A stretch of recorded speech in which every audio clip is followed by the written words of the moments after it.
Well, hey, good evening, folks. How's everybody doing? It's good to see you. And to see you a second time, I should say. I'm getting a little weird echo. Are you guys hearing an echo? I'm not sure what's going on with that. Anyway, welcome. Good evening. We're just waiting on Kyle. He will be joining us shortly. Well, let me just come over here.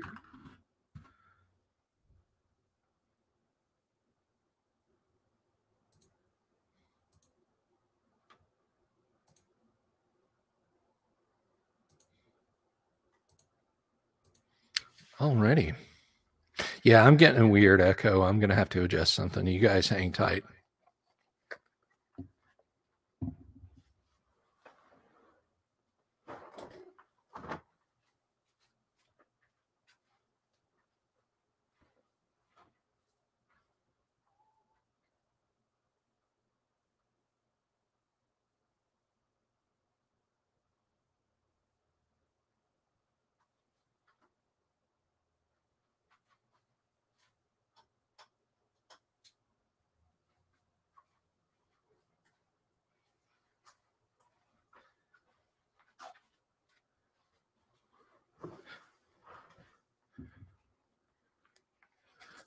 All right, test. Ah, that's good. That's better. There we go.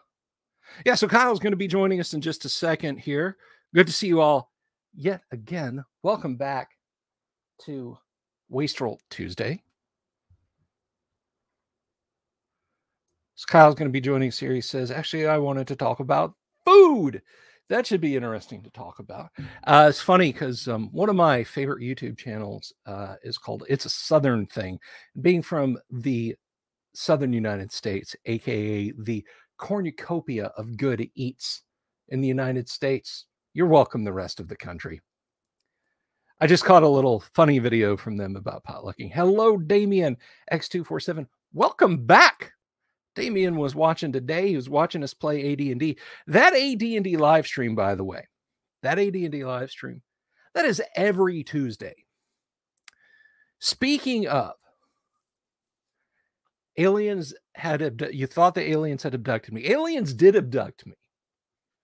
Not this evening specifically, but in Whitley Strieber's book, that was about me. I don't know. I'm just saying random shit now. Anyway, so yes, I watched a fun video. It's a Southern thing. Them talking about Southern cooking. It was good. And there goes a studio light. Somebody cue up the Baker Street, please. And I apologize if you had to schlep here from Facebook, or if you're watching this later, if you're a Facebook regular, because I'm going to link this video back to Facebook. So if you find yourself watching it later because man, Bill didn't stream this to Facebook, you see over here, right here, you see this? That indicates that I can't pay for StreamYard. So I can only stream to one place at a time right now. I think maybe in the new year, I'm just going to have to just take the plunge and pay for a StreamYard premium account so I can stream. Hello, Hickington 007. Hickington. James Hickington. See, I couldn't be on Twitch and do that little musical sting from James Bond. Their AI would hear it and go, oh, he's playing copyrighted music. Time to destroy his channel. But anyway, yeah, so the StreamYard watermark right here is the indicator that I'm using StreamYard for free. Not that there's anything wrong with that. I just, you know, got to come up with a means to pay for it so I can multi-stream. I can stream from here to Facebook and to YouTube. And that's not a complaint, by the way. That's not like me bitching that it's unfair. It costs money, you know? I mean, they're basically taking your stream and splitting it to the highest possible resolution and piping it out to multiple locations at the same time. So, yeah, I appreciate that it costs money to do.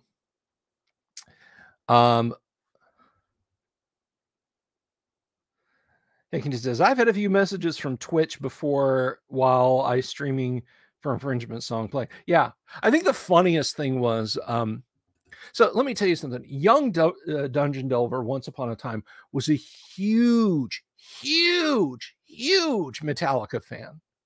Definitely.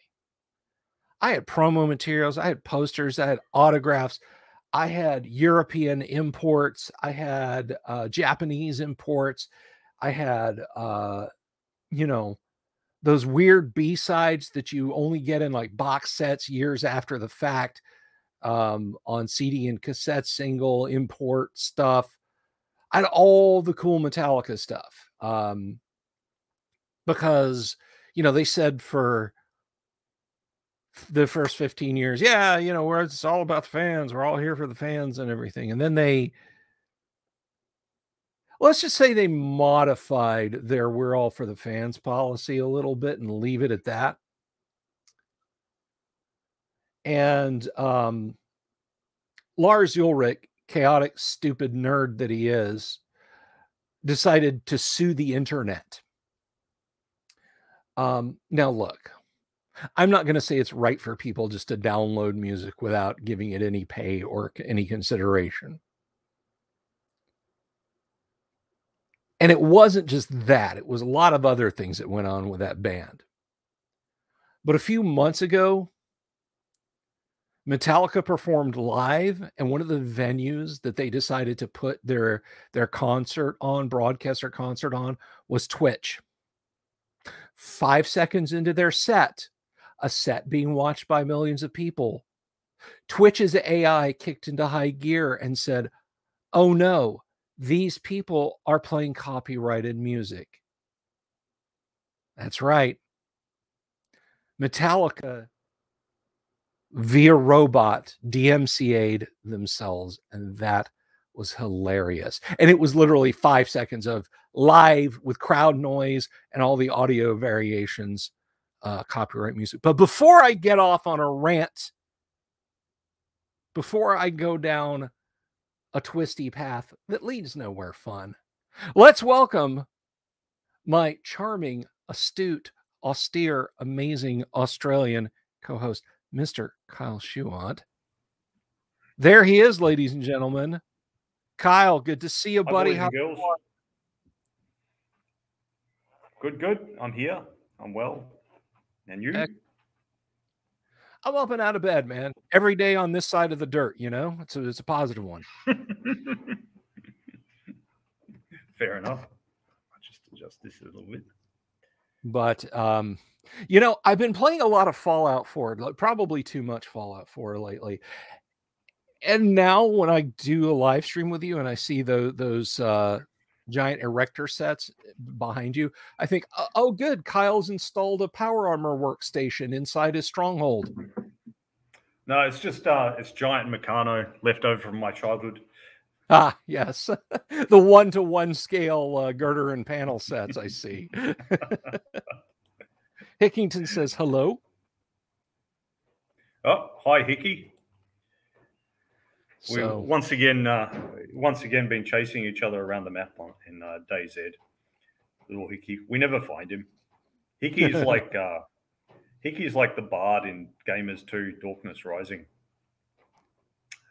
For those who haven't seen it, Gamers 2 depicts it's about a game group, and it shows the game group sitting around the table talking shit and everything as they normally do. And then it switches to them as their characters while they're having their adventures. So, you get the little things like they enter a combat, they're surrounded by goblins, and then one of them swings and you hear, and then they miss. And then they just wait for their turn for them to go around and that. And there's one player who always plays the bard, and he keeps getting killed. He just, for whatever reason, he gets attacked first, and he keeps getting killed. And then he rolls up another character. He rolls up another bard. He just really, really wants to play a bard. even though he keeps getting killed. It gets to the level where, like there's one scene where, you know, the evil sorcerer goes and blows away the bard, and the monk says, "As if killing the bard impresses us." And it gets to the level where the player just brings a stack of character sheets to the game session with him. Here's all my spare bards. There you go. And they're having a big battle in the village, they need time to prepare a spell or something like that. And the player of the bard says, "I know, you can hide behind my bodies." And so he flings himself in front of the evil sorcerer's spell and dies. And then eventually there's a big pile of bards in front of them. They're hiding behind a pile of bards. So I think it's getting to the level in DayZ now where we could hide behind a pile of hickeys. Because so many of them have perished horribly. And yeah, you always spawn on the coast, and we're up north, so he never meets us. Maybe we should just live on the coast so we can hang out with Hickey. There you go. There you go. Just, build your base around the coastal spawn point. He just dies, goes, picks up another adventuring kit, and marches right straight back out into the wide world. Yeah, build around there, but the fat loot is further inland, unfortunately. So I've mentioned these guys. Now I don't know if this is still a thing, Kyle. Maybe you can school us on this. But in the early days of DayZ, it was its own, or rather, before it was its own game, it was a mod for Arma, which is a first-person simulator. Yeah, that's my understanding. Yes. Okay, it was on PC, and I've always had potato PCs, so I don't. Yeah. So there were quirks. There was some jank that came with basically building a completely different game on top of one. And if you're not familiar with Arma is, to give you an idea of Arma, Arma is used by the U.S. military in simulator training in places. I know people who've worked directly with the developers of Arma, incorporating Arma into U.S. military simulator training. So there's a good attempt to put some fidelity into the game. So the guys that made DayZ built a zombie apocalypse on top of a game that is decidedly supposed to be more realistic. Not that, like, hey, that guy just hit me with a board. Now it says I have typhus. Not that that's not terribly unrealistic. It is. But I was watching a video of these guys playing Arma. It's the Soviet Womble gang. You can watch this video.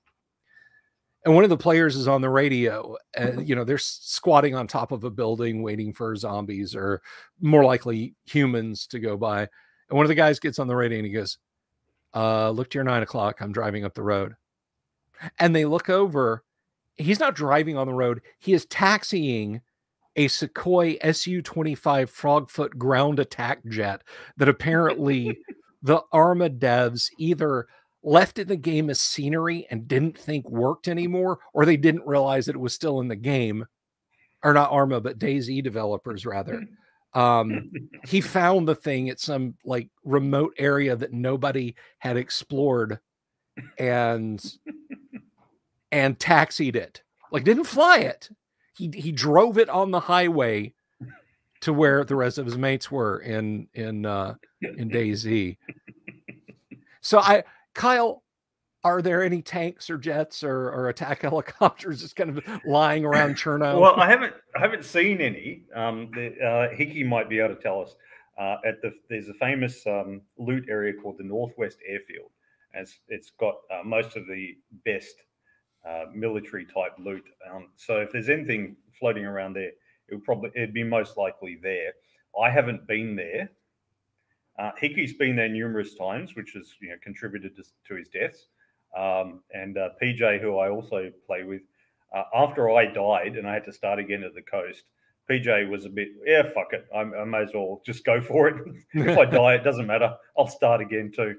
And he went down to the Northwest Airfield and he sniped some poor guy, wiped him out, and then waited a bit to see if the guy had any friends, and then went down and looted him and got himself killed at some point afterwards. Not at the Northwest Airfield, but swarmed by zombies or something.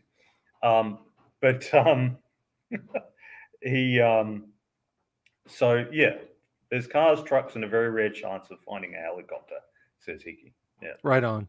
Right on. But so the PC guys have done heaps of mods. So there's helicopters and aircraft. There's a video out there of some guys actually like crouched on the wings of an aircraft as it takes off. Nice. Flying around. So yeah, the modders have done all sorts of insane things, but I just play on console, so I don't get all those exciting, insane mods, such as are available for Fallout. Devs are, by which I don't mean mod developers. I mean like the companies that make the game. Developers, at least with Bethesda, are becoming more open to allowing mods on console. I know with the mainstream Elder Scrolls games and Fallout games, so you can do stuff like that. But I mean, you've also got to take into consideration that you know, members of the PC master race might develop a mod that's like, you need to have a 12 gig of video RAM video card. You need to be running the latest Ryzen or the latest Intel, 32 gigs of RAM minimum, and maybe set your view distance to medium and details to medium to get this mod to work, because I have a fully functional Oscar 3 class nuclear missile submarine in the game. Like every valve works, you know, you can open the missile tube doors, and I've got animations for the missiles launching and everything. I understand for consoles, the limitation is usually not the game developers like Bethesda or whatever, but the console developers like Sony or Microsoft. Like I understand Microsoft was worried about like people doing nude mods of Fallout or Skyrim and that sort of stuff. Yeah, there's that out there. So the but a lot of it does have to do with like, hey, that mod sounds really cool. Oh yeah, that mod takes more free RAM, more video RAM, and more drive storage space than my entire console can have. Well, that's all right. You know, we in the, I don't know about what Xboxes are like, but the PlayStation is famous for the higher end games just make it sound like a jet engine taking off. Yeah, it starts whirring away. So yeah, it still works.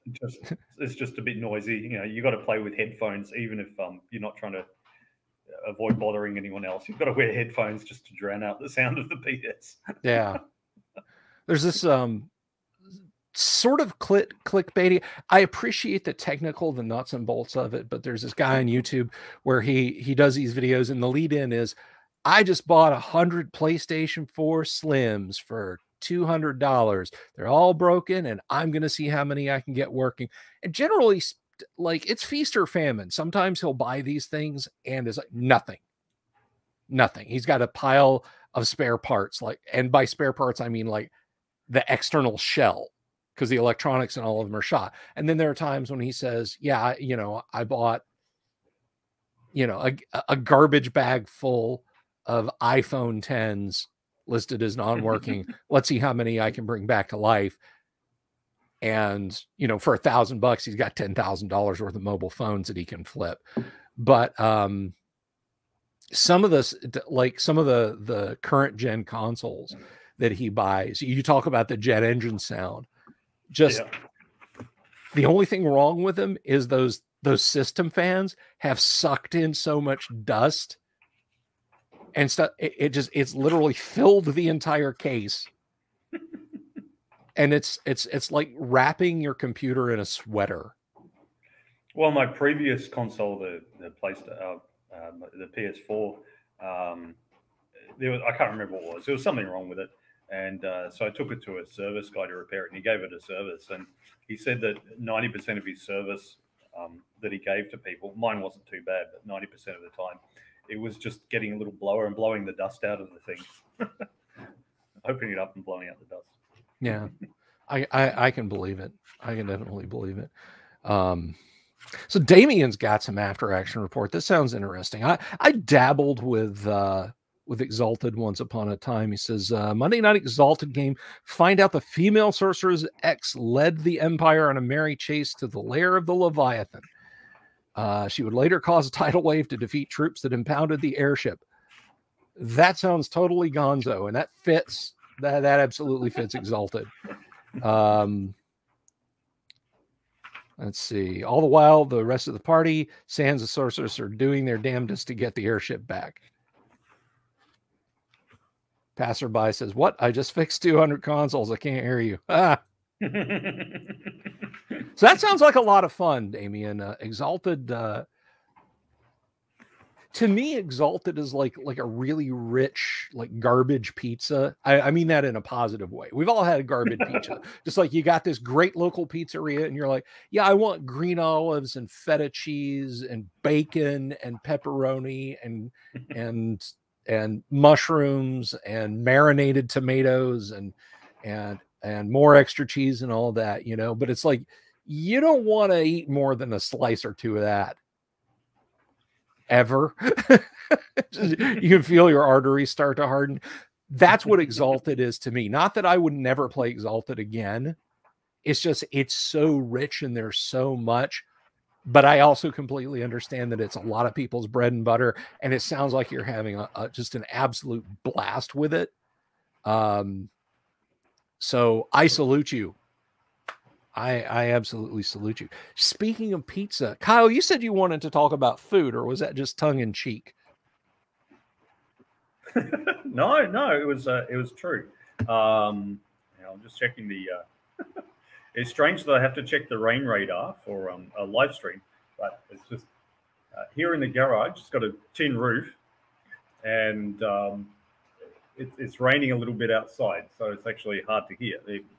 My sound may not be that clear. Yeah, so, we're not hearing anything. You're fine. Yeah, so I've been doing some reading this week. So there's sorry, holding the wrong thing. The White Ship. So it was the sinking of the White Ship in 1820. In one catastrophic night, the King's heir and the flower of Anglo-Norman society were drowned, and the future of the crown was thrown violently off course.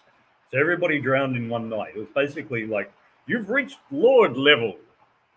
So now you could, oh, my father already has a stronghold. I'll go claim that. Oh, excellent. You just need to take a ship. All right, I'll go with all my retainers. Okay, I'll just roll for the weather. Oh dear, there's a storm. The ship is wrecked. Oh dear. All right. Who has swimming skill? What? We've never had to swim before in this campaign. Everyone perishes horribly. And they're like, you bastard GM, you just didn't want to run a stronghold campaign, did you? Nobody would believe it. Nobody would believe it that happened. But anyways, that's my recent historical reading. I kind of like it because just how savage it was. You know, you see people, it's like the old thing of, you know, alignment. Would a lawful good paladin kill prisoners and stuff like that? And if you go by medieval standards, yes, he would. So, William, Gary had some. William, Duke of Normandy, was actually a bastard. So he was born out of wedlock. His father had taken a fancy to a tanner's daughter that he saw bathing in a stream. It notes, in the struggle to impose his authority, William acquired a ruthless streak. When the town of Alençon, excuse the pronunciation, I don't speak French, on Normandy's southern frontier declared its support for the rival Count of Anjou, William laid siege to it. So some of Alençon's inhabitants, confident that their defences were impregnable, draped animal hides from the tops of the town in mocking reference to William's mother's humble roots as the daughter of a tanner. This was a mistake. When William eventually took Alençon, he ordered the hands and feet of those who had insulted her lever to be cut off. Damn. So watch your Yelp reviews, guys. Watch your Yelp reviews. Yeah, and it's full of this sort of thing. Like the guy wins a battle and then his brother suddenly keels over from food poisoning and stuff. And bear in mind when William the Bastard did this, he was about 25 years old. So he wasn't like some 50-year-old gnarled, cynical, jaded guy who, had to fight off people right from the start. He's like, this is how he started his career. Savage. Yeah. There's this great scene in the tragically short-lived HBO series Rome, which I want to live in the alternate universe where most of the things are still the same, except there was no 9/11, there's been no pandemic, and HBO's Rome is now entering its 15th season. But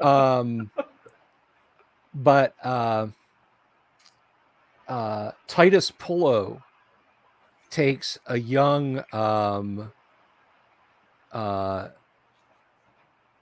it's not Julius Caesar, it's his successor.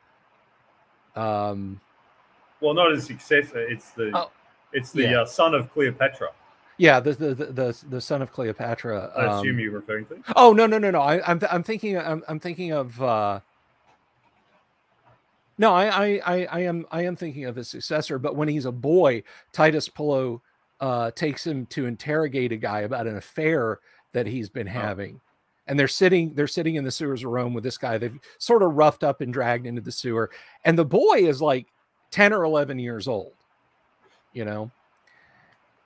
maybe 14 or 15, but he's not by any standards of what we consider today a man. And so they rough him up a bit and ask him some questions. I think they nodded him.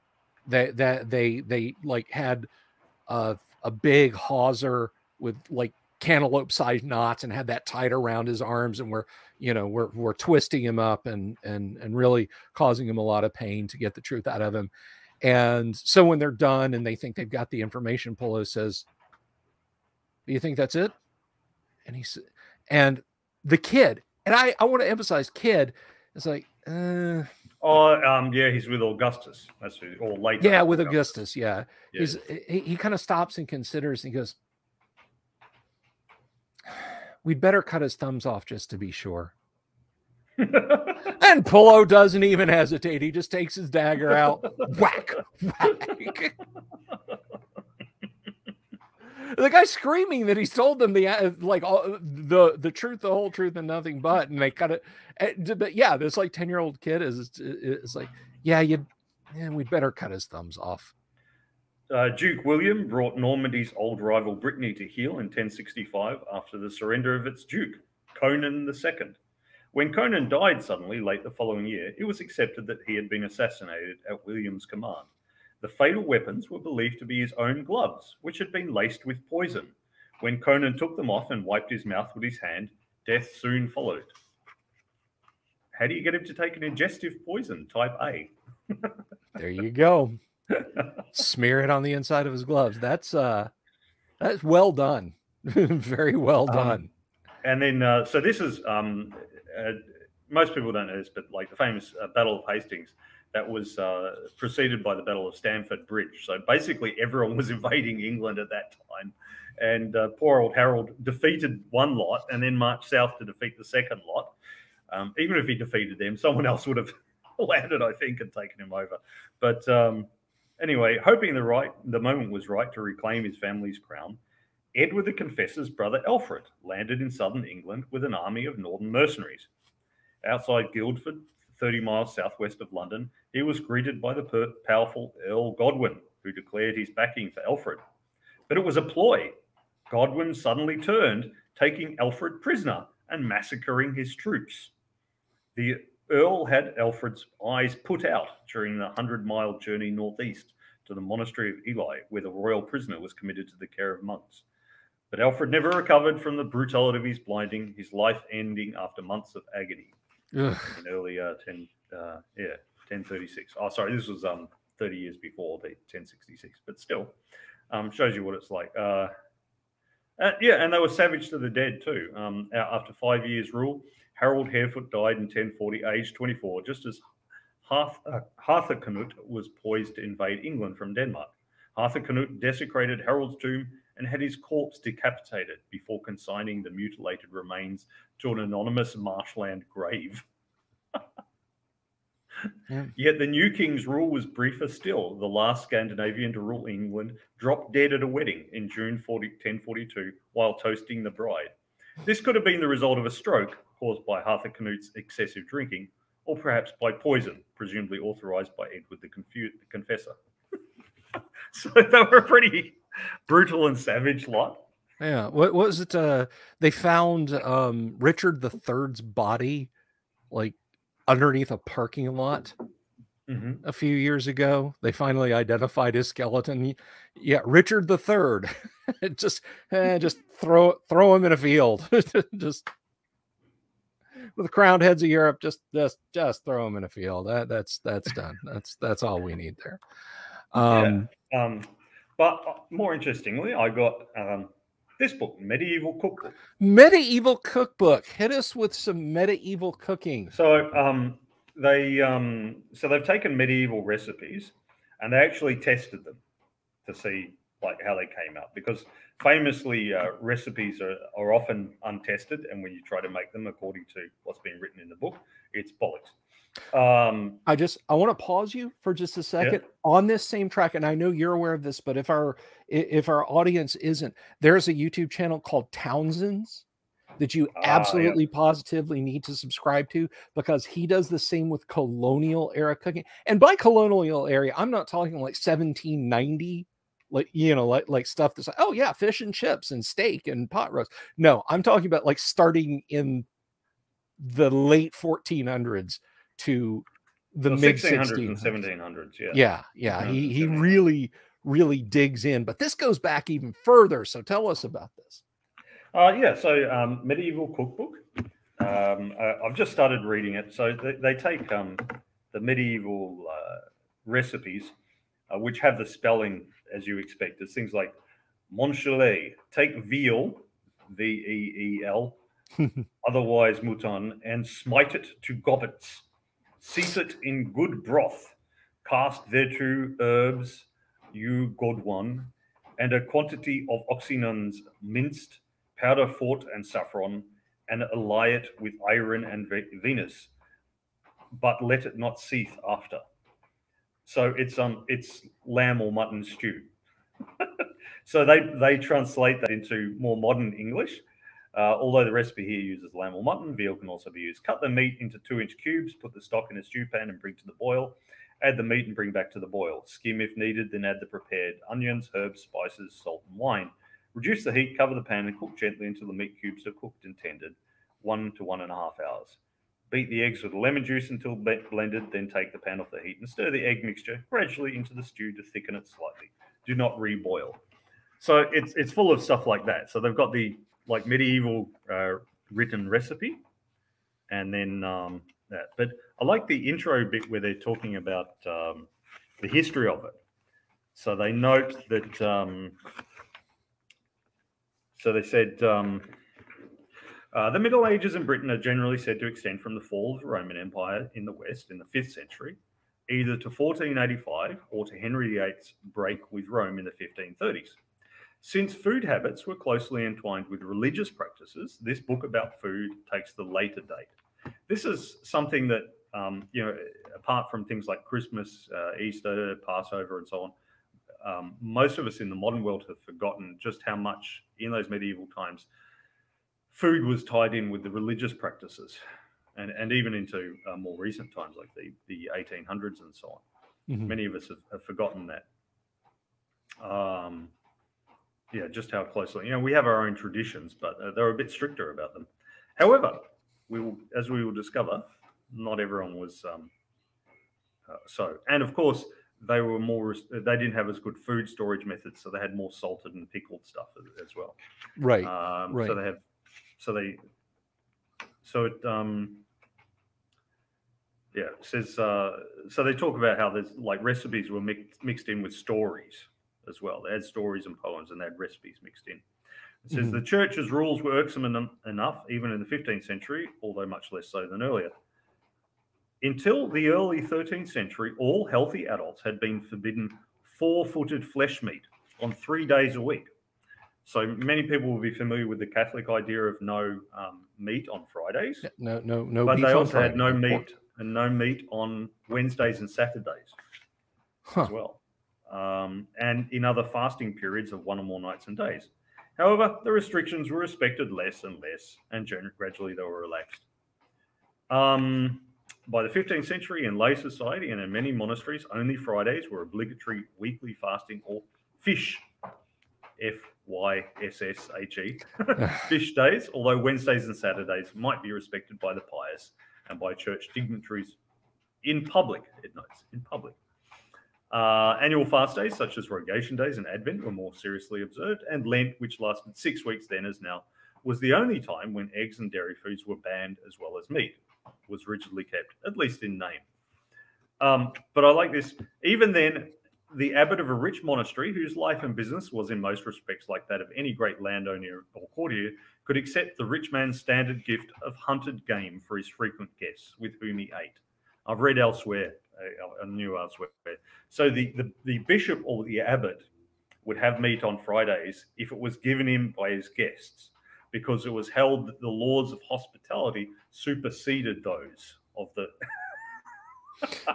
So he quite frequently had guests. Yes, I can imagine. And they also mentioned that the ban on anything but fish. Beavers were after a while they decided that beavers were fish because they have a tail and they use it to swim. So beavers became extinct in England. So rules lawyers, England. Man. Rules lawyers. Oh, this spell says I can control fish. There's a giant beaver. And of course we would laugh at him, but the medieval church said, oh yeah, actually, yeah, you can eat a beaver. Yeah, beavers are fish. Beavers are fish. Because beavers are fish. Yeah, and it mentions how to be stages of food and so on. Only the top ranking tables got the second course. The menu was not very grand as a rule on an ordinary day, even in a large household. The lord might have a choice of 6 dishes in the first course. And I would add that when we say dishes, usually they were pretty much single ingredient thing. So if it was carrots, it wasn't like a whole sauce that happened to have carrots in it. It was a dish of carrots and so on. So, in the first course, to his senior staff's 4, but middle-ranking officers got only 3 and the juniors 2. Everyone could have ale or watered wine, although grandees alone were given the wine jar and water pitcher so they could make their mix as strong as they liked. So everyone else got no, you're going to get the 1 to 10, mate. You're just your boy. But the grandee, he could drink it straight if he wanted. Right. Only the top-ranking tables got the second course too, after the tablecloths had been changed. The boys at the bottom end might get a hunk of cheese and an apple to chew while they waited for the superiors in their fine hats to enjoy the lighter dishes and pastries with sweet wine and sugared aniseeds to follow. So there was a strict ranking to all this. You might almost say that they had levels. Levels. That's level 1 Epicurean. So I guess level 1 Chowhound. All the way up, like name level is Epicurean. So we've got like 7 levels to fill in there. Well, they mentioned that the junior sons of lords would they'd be further along on the table, and they'd often sons of artisans and stuff would be sent to the big households to become, they mention, I kid you not, henchmen. They were known as henchmen. Nice.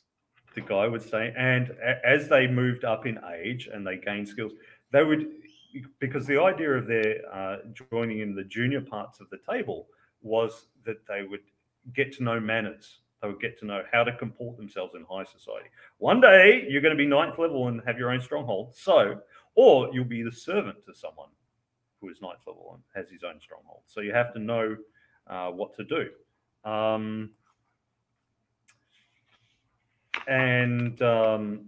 Yeah, so they make mention of that, and how you'd kind of move up in rank as you got older and got more skilled. Mm-hmm.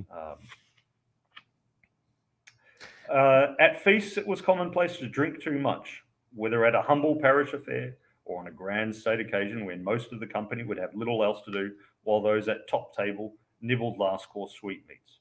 From Christmas until Twelfth Night was always a time of roistering drunkenness. That was understandable.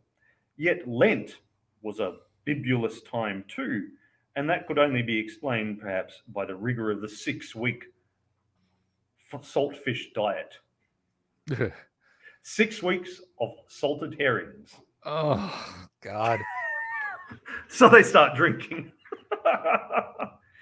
However, the results were the same, and so were the cures. The doctor or apothecary or the local wise woman would be at hand next morning with a remedy for the headache, the sore stomach and colic, and the flatulence. He or she might then offer a recipe for tooth powder to clean the teeth or a salve of rose oil to calm the nerves. Mm. After that, when the hangover had worn off, the carer might offer the recipe for general good health on page 137. Let's have a look at the recipe for general good health. Let's look at that. And I'm wondering if this book mentions in any great detail, Kyle, and maybe you can tell us it does, or if you've espied a chapter, the Lenten fast that some Trappist monks undertook in Central Europe, where they would consume only beer, like 40 days of just beers, and they get their protein and whatnot out of it. Because this is not like, you know, you go and you get a cold 6-pack of Miller out of the cooler at the supermarket beer. I'm talking, I mean, this is beer you eat with a fork that they enjoy. Anything about that in there? Well, not so far, but I haven't read it cover to cover yet. Right. So the last chunk of the book is actually not recipes as such, but sort of general, so of herbals and simples. So they talk about a leech book. Yes, tell us about the cure. So the recipe for general health, or the advice for general health. All bitter things comfort the stomach. Coffee. All bitter things comfort the stomach. All sweet things enfeeble it. Roasted things are dry. All raw things annoy the stomach. Whoso will keep continual health must keep his stomach, so that he put not too much therein where he hath appetite, nor take anything into it where he hath no need. And then continual health will ensue. Kind of like putting the sign on your refrigerator that says, "You're not hungry, you're bored. Close the door." Pretty much, yeah. Pretty much. So, you know, they knew this in like 1100 or something. Yeah. So, to avoid wind that is the cause of colic.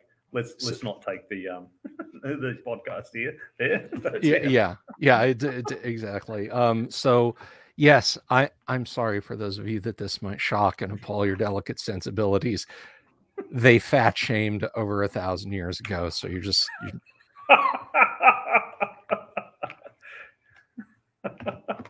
Well, this is. I would note though that this is for the nobility, because it's gone from written recipes.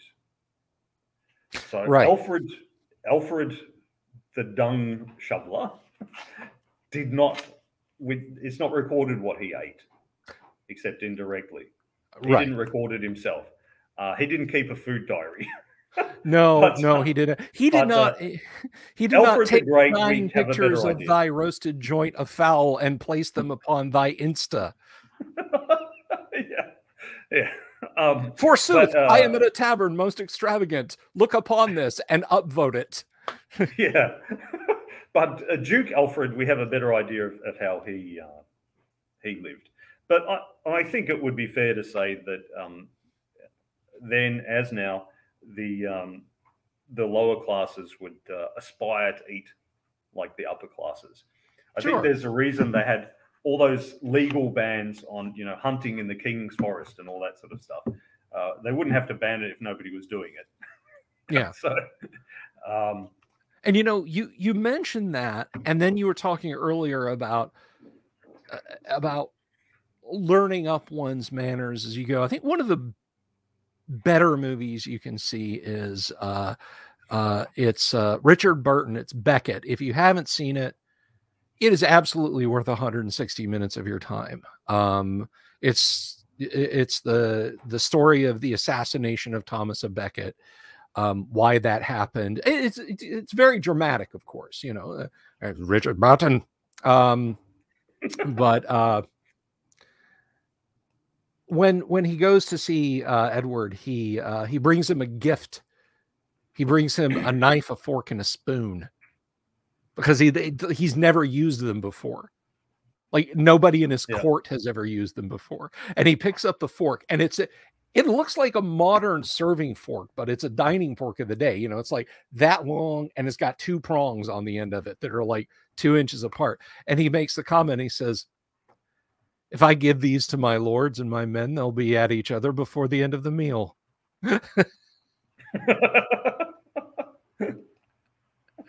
But he learns them up. And there is a scene where they're riding through the forest, and they stop at a they stop at the house of a peasant, and they're pretty much fixing to arrest him because he bagged a deer. He bagged a deer. He's a poacher. He went out and he got a deer. They're literally like somewhere in England, you know, and it's, oh well, you're poaching. We're just gonna summarily hang you. And Beckett, of course, talks him down. He's like, could you, for me, please, could you not kill this guy for trying to feed his family? Fine, for you. But yeah, they were just going to straight up hang the guy because he bagged a deer, because he poached in the king's preserve, and the king's preserve is wherever the king happens to be at that time. But there were some funny things about it, because it wasn't just we can understand that, you know, people develop ideas about food based on nutrition and so on. Like, you know, you need a certain amount of meat and so on. In our modern day, we've got a massive surplus of food, so you can live life as a vegetarian. It would be very hard to do so in the Middle Ages. You wouldn't get enough nourishment in most cases. But I remember coming across the wonderful little factoid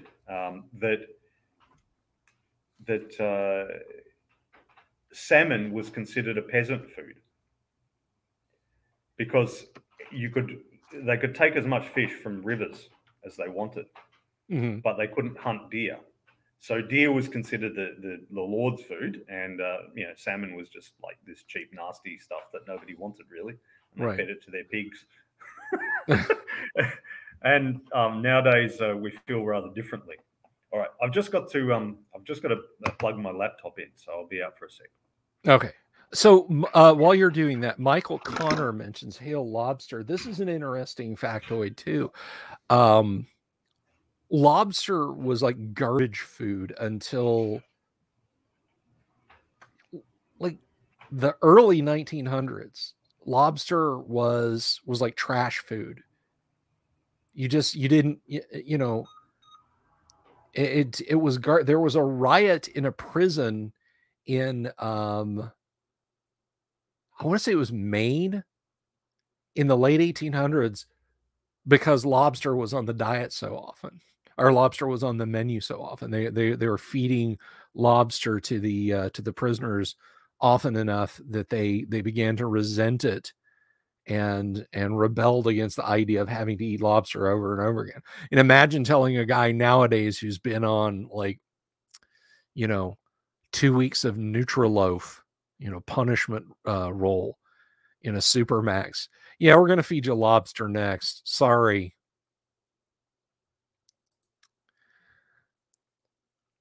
But, Kyle touched on something there with the book, talking about henchmen and levels of dining and so on and et cetera. Oh, we lost Kyle. Well, I'm sure he'll be back. But anyway, so obviously this book is grounded historically. It talks about henchmen and levels and so on and et cetera. I think too many people discount Gary Gygax's understanding of history as well. Like, he just made some stuff. He cribbed from Tolkien and Howard and Lovecraft and Leiber and a dozen other authors and artists, and then just kind of bundled it up with his Napoleonic wargaming. Despite having not graduated college, Gary had a very keen understanding of history. I mean, he loved history. He absorbed history. So odds are, if you read something in the books about the disposition, like pole arms, the nomenclature of pole arms. How many of us have laughed about the nomenclature of pole arms in D&D? All of those were things. That wasn't just Gary making up stuff to fill up space in the game. Those were all things in medieval times. Now, most of those were gardening and field implements turned into improvised pole arms, because peasant levies, I mean, it wasn't like in 2 weeks we're starting an attack on Lord Fatbottom of Northumbershire, so be ready and we'll come back around. No, it was you, those guys over there and those guys over there, march forward. Well, where are we going? To battle, go. And Kyle is back. Hello, hello. Hey. You have returned. My computer is old, so it just did, and the battery is old, so it just did that thing where it says, "Oh, you've got 13% remaining. You should plug in," and then it just turned off. Yeah. And I'm going to use that 13% to make that pop-up come up, and then I'm probably going to shut down. Yeah, I have a lot of, I've narrowed it. I've leaned myself down, but I used to have a stack of laptops, and they all had 90-minute batteries on paper. Any of them left on for more than 10 or 15 minutes unattended, and they'd start whining about losing power. So, but I was just telling the folks about Gary's understanding of history. You mentioned henchmen. The book directly refers to these people as henchmen and levels of dining and that sort of thing. Gary had a keen understanding of medieval history. I mean, he didn't just come up with the nomenclature of pole arms whole cloth. He read about this. He understood that there was a difference between an ox tongue and a Volge glaive, and they could do very different things in a battle. Now, at the end of the day, do you want to model that? Then we come back to Kyle and I talking about accuracy versus precision, Yeah.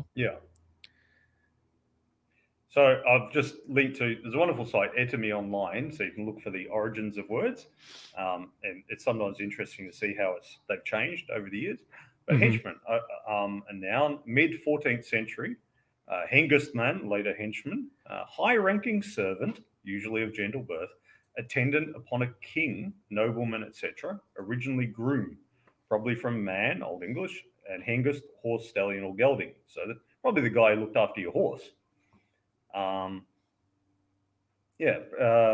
Perhaps modeled on an Old Norse compound, horseboy or groom. The word became obsolete in England in the 17th century, but was retained in Scottish as personal attendant of a Highland chief, in which sense Scott revived it in literary English from 1810. Sense of obedient or unscrupulous follower is first recorded in 1839, probably somehow misunderstanding the word as used by Scott. So, and that's like that last sense is probably how most people would understand it if used in casual conversation today. Sure. Yes, he's this politician's henchman, you know. Yeah. But yeah, so looking at the adventurers as, if not nobles, at least potential nobles, guys aspiring to be nobles, they're having henchmen makes complete sense. Yeah. Oh, yeah, absolutely. And I mean, I don't know how many of you guys delve, no pun intended, into Unearthed Arcana. I think it's too rich a sauce over the top of the already hearty Advanced Dungeons and Dragons, but there's a whole mechanism in place for cavaliers and retainers. And a cavalier's retainer, by the definition that Kyle gives us there, would be a henchman, a horseman, a horse groom, to take care of your horse. I mean, if you go into the dungeon, you can't take it with you. No matter how much you guys argue with me, I'm not letting you take horses into a dungeon. It's not going to happen. Yeah, and now obviously nowadays we like to have a more equal society, and I think that's good and support it. But you can understand why they'd have different levels of what you get to eat, of what's available to eat, because then a promotion really means something.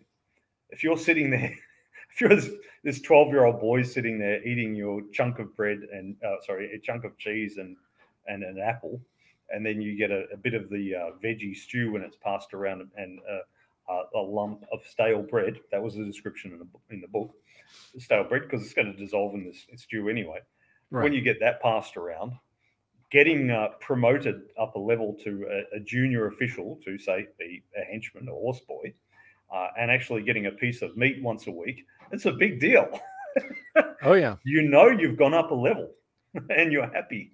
Yes, indeed. Now, if you were may or may not have more hit points, probably from the extra meat. You got the hit points. It'll be interesting to hear back from you if they talk about the trenchers, the hollowed out bread bowls. Yeah. They mention that. That's essentially the stale bread. Yeah, and having the stew sit on the chunk of bread made it more edible. Yep. You know, and if the lord or whoever didn't want that, you know, somebody in the kitchen might eat pretty good that evening. Well, actually, they make mention. So this is like Catholic areas, obviously, but they make mention of the almoner, whose job was to collect the leftovers, and people would wait outside the stronghold, the beggars, and also the everyday working men who came in, who didn't dwell in the stronghold but came in every day to do work. They would hang out there, and they'd be given the leftovers. And it specifically mentions that if anyone was doing a fast, they still prepared food for them. So there would still be the same, there would just be a little bit extra leftovers. Because if like 6 of the family of 24 or whatever, the household of 24 are fasting, there'd be less leftovers. And that's a bit rough on the beggars outside. Yeah. Because there's a difference between fasting and starving. Yes. You know, so I like, because we've got a more equal society nowadays, in these movies, we kind of go to one extreme. Either the Lord is someone who's like, hey, henchman, sit down beside me and eat exactly what I'm eating. Or he's like the evil bad guy who's all haughty, and he's just, no, you get nothing, and kicks the beggar as he goes past. Right. And of course, the reality is that the vast majority of them were somewhere in between, and they were definitely conscious of class, but they did have that noblesse oblige and that sense of passing things down, including food. So there were differences, which you may or may not want to roleplay in a D&D game, but there were differences. Sure, every once in a while.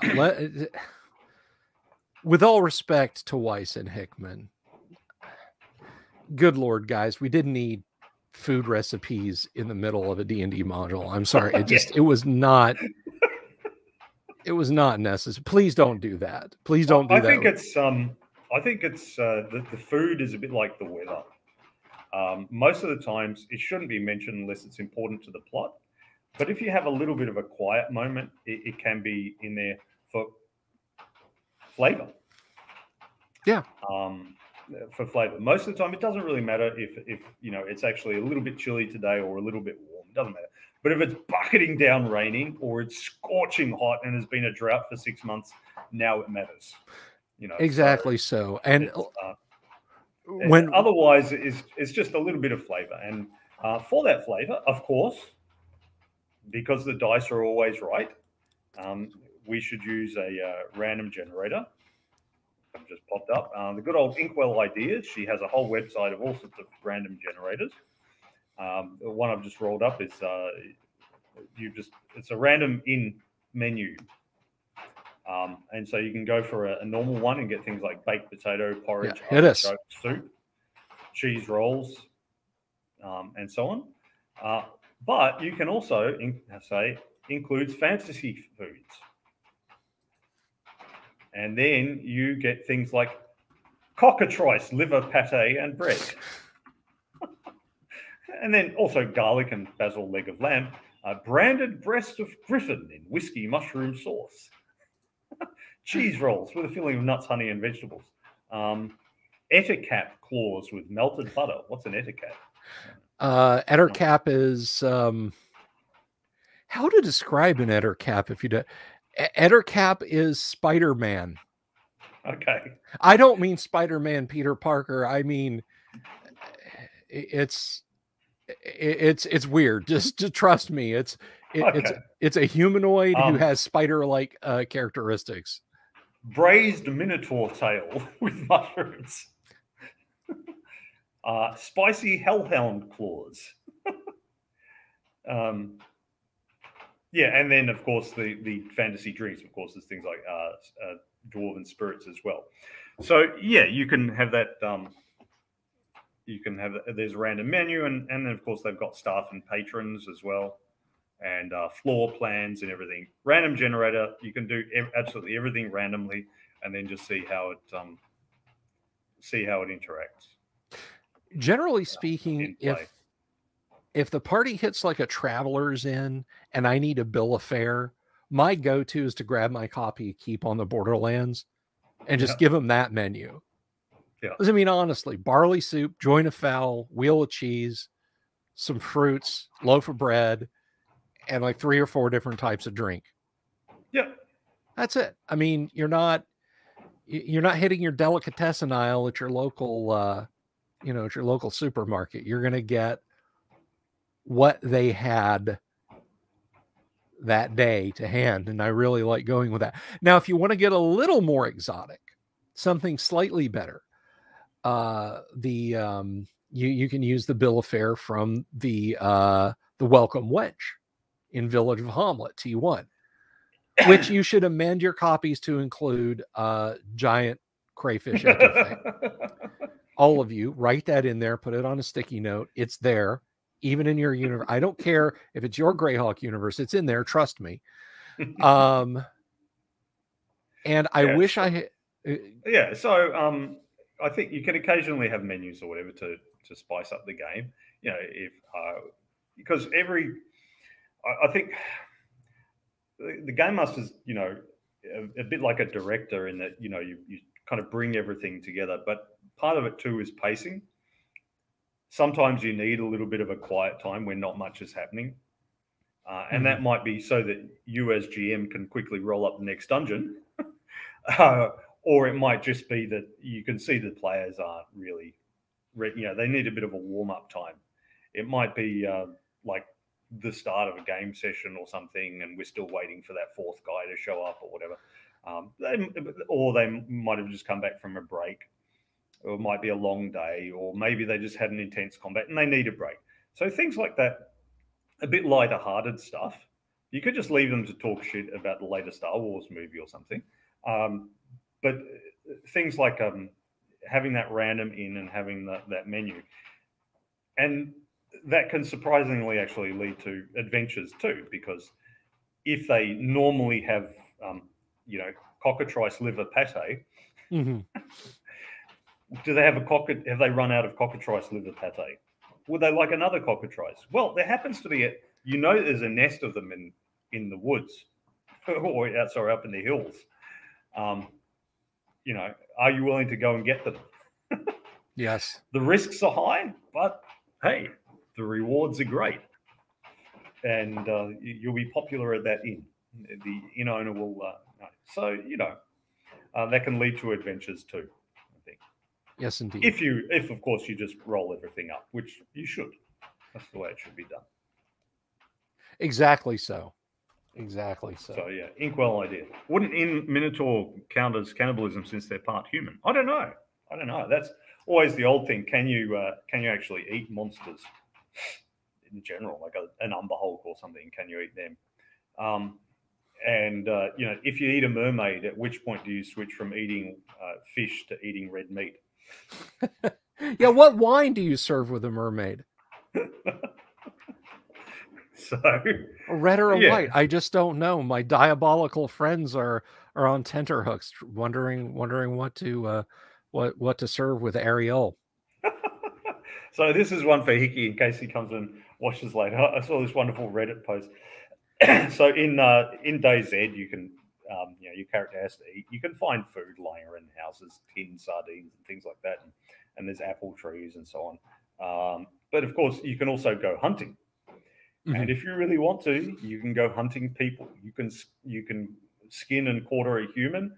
No skin appears in the remains, but you can use the bones to make fish hooks.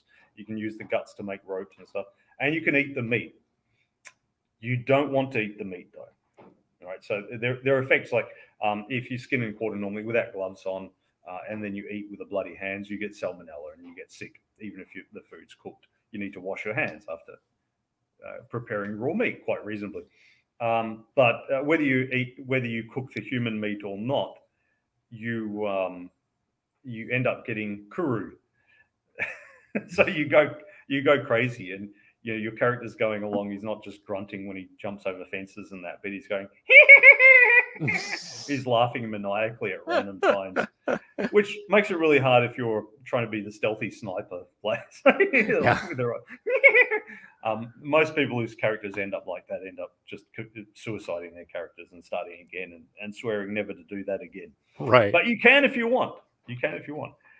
Anyway, so when you butcher the animal, the meat and the fat are separate. They're separate, and you cook them separately. And there was a little Reddit post where the guy said he'd shot and killed a guy, and then the guy had some cooked fat in his backpack, and he ate the fat, and then afterwards his character was going. So it turned out that was the player's last screw you to anyone who kills him. Anyone who kills me, they come and loot my body. What are they going to do? They're going to find the cooked fat. They won't know it's human fat, and so so that's really playing the long game. I think that is very much playing the long game. That's awesome. I salute him. That's trapping things, and also in the game you can find random teddy bears, and they've got 6 spaces that you can put things in. And Hickington asked, do you think we could put a grenade in there and trap it so that somebody picks up the teddy bear and looks at it and blows up? And I said, well, trust an Irishman to think about putting an explosive in a teddy bear.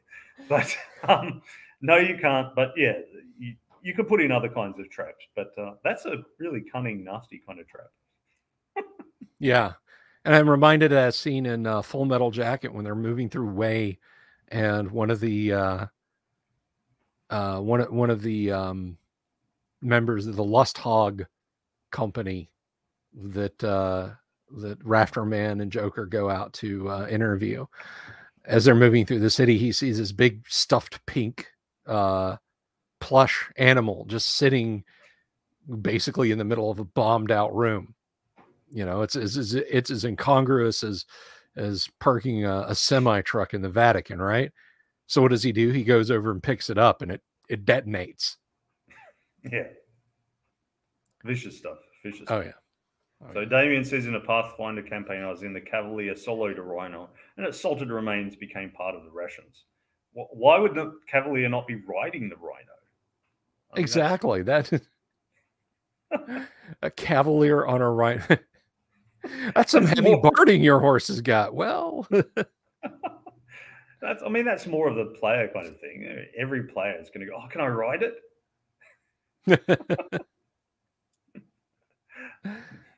You know, like yeah, like even my son asked, you know, when he was playing D&D at the age of 7 or something, oh, if I choose to be a halfling, can I ride a pig? You know, and why not, man?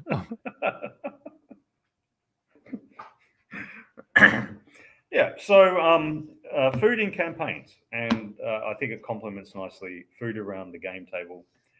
The importance of snacks. When I've had my Saturday games.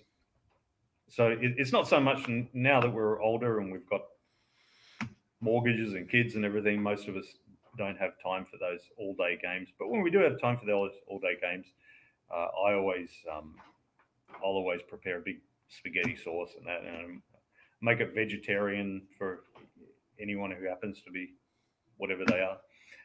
What was it your son said about vegetarian eating, Kyle? Could you regale us with that? Well, he doesn't have a problem with vegetables. He just has he was just horrified when we stopped at this burger place and looked at the menu, and he realized that all the burgers were all made with vegetable matter. And he said, why would you get a vegetable pretending to be meat? You don't see a T-bone steak pretending to be a carrot. A wise young man, wise beyond his years. But no, I'll usually make something like a veggie pasta sauce or a veggie soup so that everyone who wants to can have some. I figure that along with all the other, with the Doritos and the salsa and excuse me, and the waiter, cheezels and the chocolate and all the rest, it probably sort of balances out health-wise as well. Waiter, you brought me the food that my food eats. Yeah, there's that, but you know.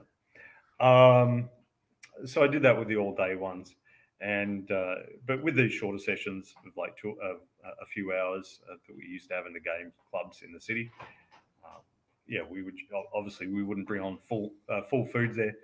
We'd bring on snacks. There was a little while where somebody said there were a few game tables that were ordering pizzas. Mm-hmm. And I was rather surprised that the store owners didn't mind. And I felt it worked for the game groups that were sitting there for like 5 hours. But when we were sitting there for just about 3 hours, it went from like 7 to 10 at night. Yeah. It didn't really work because it just took too much of the time. Right. There's like, okay, who wants what? Who's pitching in? Yeah, who's pitching in, and it just physically took quite a bit of space, all the pizza boxes and stuff. Yeah. And then of course there's not just the pizza boxes, there's all the tissues because people have got the greasy fingers, and then somebody's don't touch my book, man, and you know, yeah, and all that. So it was a bit too obtrusive. It's a bit different if you're at home with a massive table and you're there all day and that. So I didn't go for it, but you've definitely got to have food of some kind at the game table.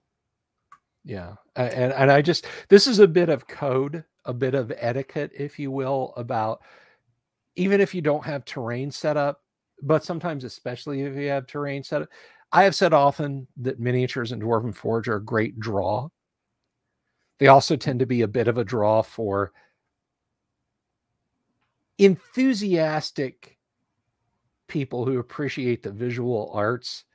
Tend to come up and pick up first and ask later. Now, when it comes to plastic Dwarven Forge, let me see if I can reach a piece that's actually... Here we go. Here we go. I mean, you know, this...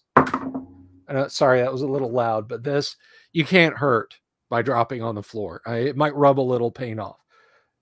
Character minis, the metal ones that I paint, I'm a little more hinky about. Monster minis, if they're plastic, whatever. But if you're a stranger, and this doesn't just apply to me, this applies to anybody, miniatures, miniature and terrain. Don't run up and pick the stuff up. Just don't. I mean, I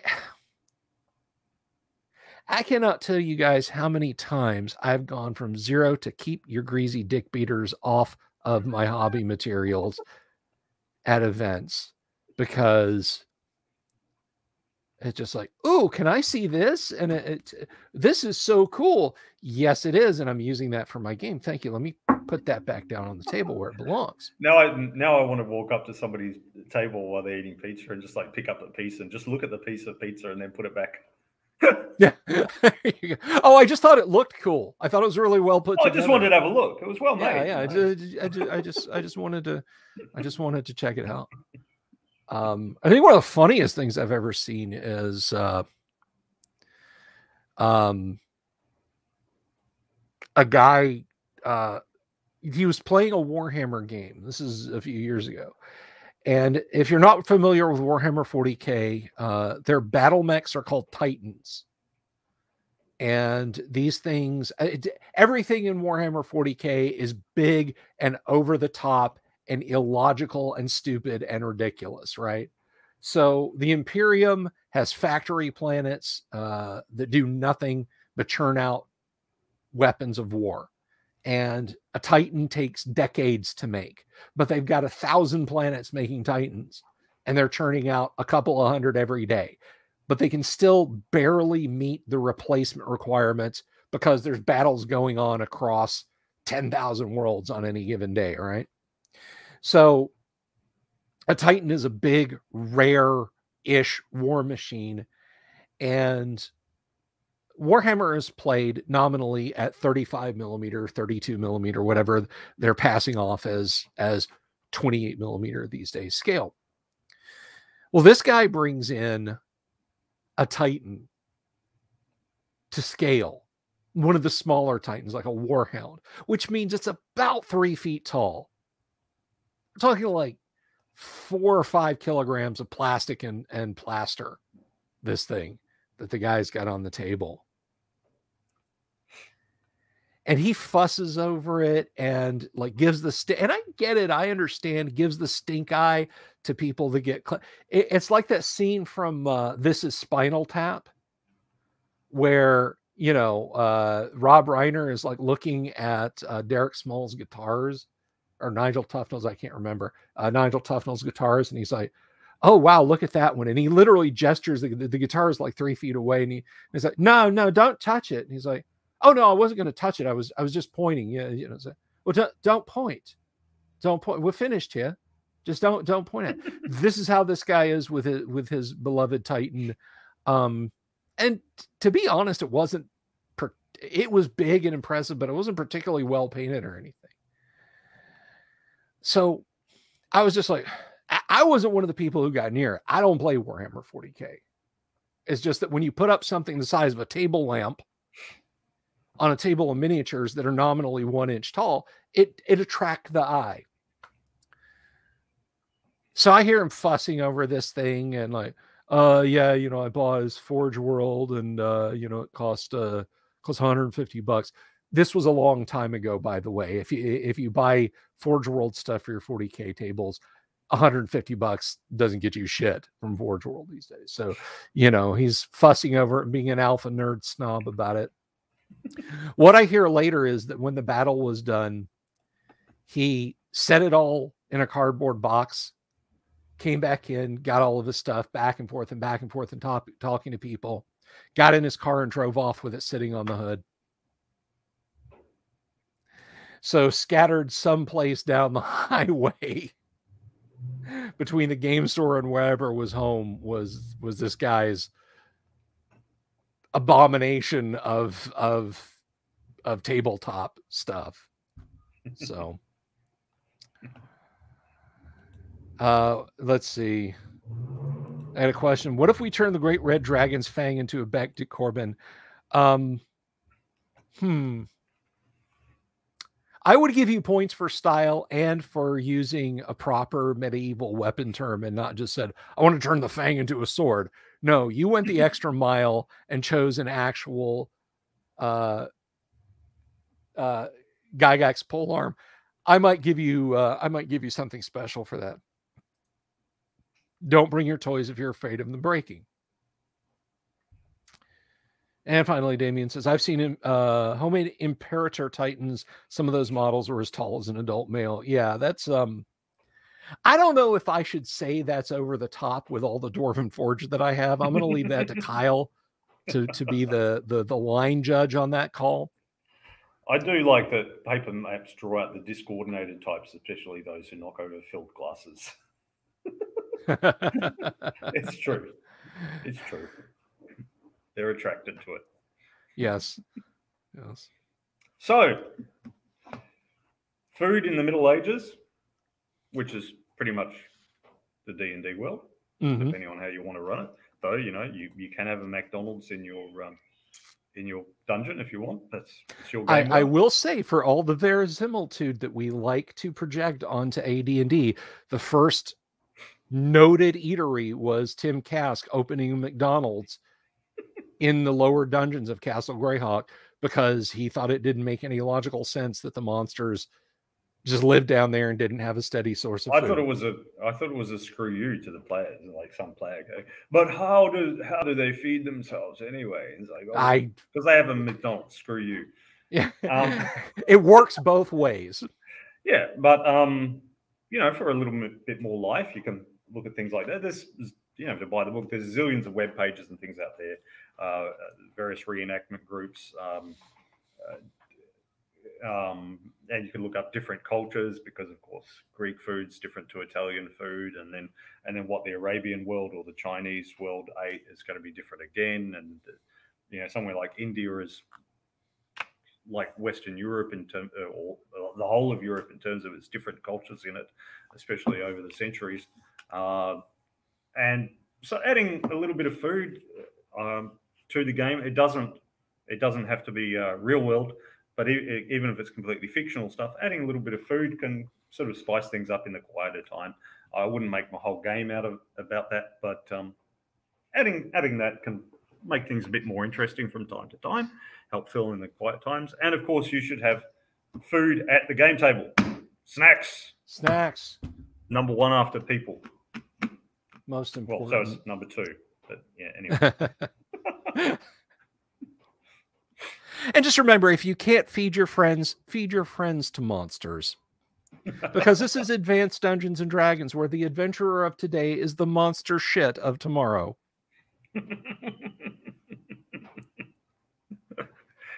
That's probably where we should leave it, eh? Exactly. Let's go out on a high note. I want to thank Kyle, of course, for being here. You know, I think you started as a regular on the show this year in 2021, yeah? I don't know. I'd have to go back and look at the dates on the videos. I've got a whole playlist. So if you look at my account, if you look at the Viking Hat GM one, I've got a whole playlist of, well, the Wastrel Wednesdays anyway. I'll just paste the link to the playlist. But well, I'll put that up as a banner crawl or just whatever. It'll be on screen. Yeah, there. So, there we go. That's the playlist of just all of them.